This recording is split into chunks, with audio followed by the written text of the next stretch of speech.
Alors bonjour, nous allons voir maintenant comment résoudre graphiquement un système de deux équations à deux inconnus à l'aide d'une calculatrice graphique de la marque Casio.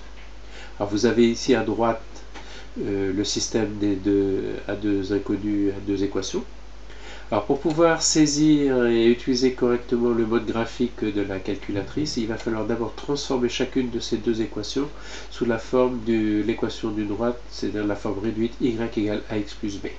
Alors par exemple pour la première équation ici, nous allons donc passer le 5x à droite, donc nous allons conserver 2y égale moins 5x plus 11, le 5x devenant moins 5x à droite. Le 2 qui est devant y est sous-entendu multiplié, donc en passant à droite, il va diviser l'expression correspondante. Donc nous avons y égale moins 5x plus 11, le tout divisé par 2. Puis on va séparer la fraction en deux parties, donc y égale moins 5 demi de x plus 11 demi. Ce qui fait après calcul la forme décimale y égale moins 2,5x plus 5,5. Alors pour la seconde équation, on va procéder de la même façon. Et nous obtiendrons donc après forme décimale y égale moins 0,75x plus 3,4.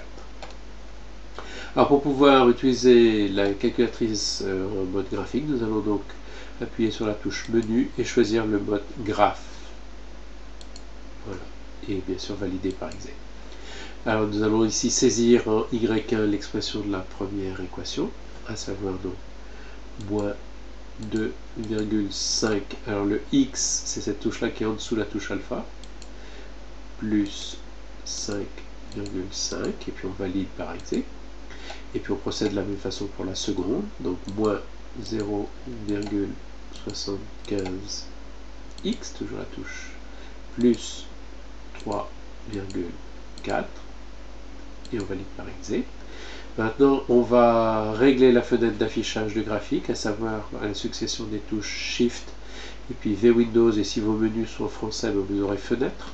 D'ailleurs ici, dans le cadre de cette calculatrice, c'est la touche F3. Donc Shift F3, et puis nous allons rentrer les valeurs que j'ai indiquées ici dans le tableau. À savoir pour la valeur de x minimale, 0.4, exe pour valider. Valeur maximale de x, 4. L'échelle, on conservera une graduation de 1 en 1, dont on ne modifie pas. Y minimum, on prendra moins 5. X maximum, 5. Et puis l'échelle ou graduation, on va aller de 1 en 1, on conserve. Alors ensuite, on va pouvoir lancer le graphique avec la touche F6, Draw, dessiner, tracer en anglais. Donc il apparaît nos deux droites sur l'écran. Alors il est évident que la précision de lecture ici n'est pas facile, mais nous avons heureusement une fonction qui nous permet de déterminer automatiquement les coordonnées du point d'intersection de ces deux droites. Donc on va utiliser la succession des touches Shift et G-Sol, c'est la résolution graphique. Shift F5.